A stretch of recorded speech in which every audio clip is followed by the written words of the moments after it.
Once upon a time, when Mom and Dad were children and used to go sledding and jumping rope, all fairy tales were full of kindness, and lanterns were magical.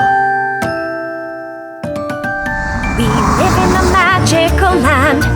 Let's see it together, it's grand. Let's start an adventure today. Our lantern will show us the way. Magic Lantern.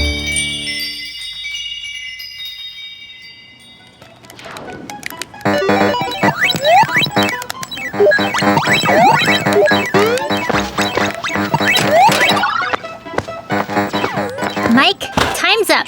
You need to turn off the video game. It's my time, and I get to decide when my time is up. Mike, I'm going to take away the controller. Just try it. If you do, I'll run away to a place where no one will be able to find me. Mike, you're just like a pioneer. Do you know who the pioneers are? No? Well, no worries. You're about to find out. Switching on the magic lantern. Pioneers by the Beautiful River, based on a book by Fenimore Cooper. A long time ago, there were lands that were unknown. Brave people were traveling out and discovering those lands, and then they settled there.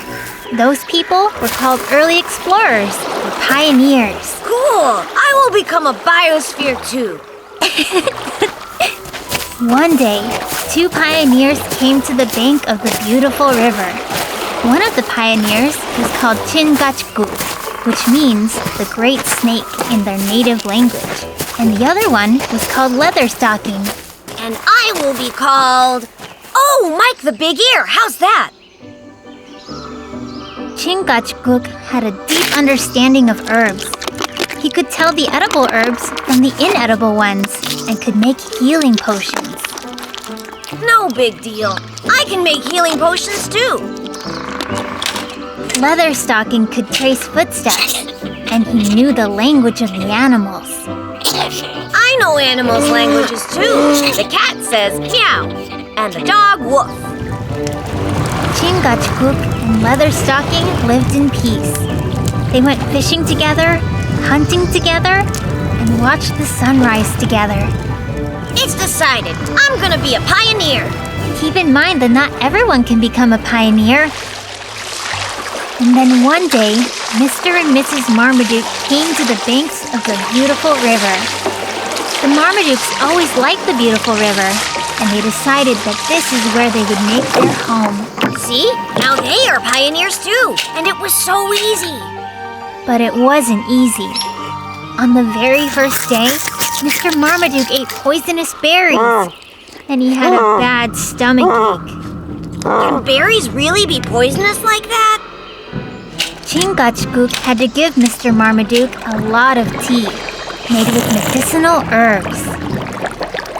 Do you think that they have the recipe for that tea? On the second day, Mrs. Marmaduke almost fell into the jaws of a hungry bear. There are bears there? She was really lucky that Leatherstocking was not too far away. Leatherstocking came over and asked the bear to please not eat Mrs. Marmaduke, and instead offered him a great big fish. How do you say "don't eat me" in the bear's language? On the third day, the Marmadukes had a picnic and almost burnt the whole forest to the ground. Oh my goodness! Those people need a lot of help! Chingachgook and Leatherstocking were barely able to extinguish the fire. Oh, those Marmadukes. They know nothing, but they stick their noses everywhere. Can you imagine? I have a friend just like them. His name is Mike the Big Belly. So Leatherstocking asked Chingachgook, why do we have to watch the Marmadukes all day long just to make sure they don't ruin anything? Are we their babysitters?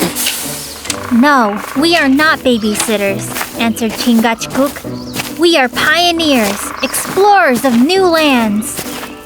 Am I the Big Belly? And you're Kate the Sneaky One. So Chingachgook and Leatherstocking left the banks of the beautiful river to find an even more beautiful river. If you call me names, I'll leave you too, like the friends who left the Marmadukes. Oh, I'm so scared. And the Marmadukes stayed. They opened a fish store and sold fish. And of course, they made a lot of money. That's it. The end. So then, Mike the Big Belly, do you still want to be a pioneer? Of course not, Kate the Sneaky One. Just one question. Do you have the book on how to speak like a bear, by any chance?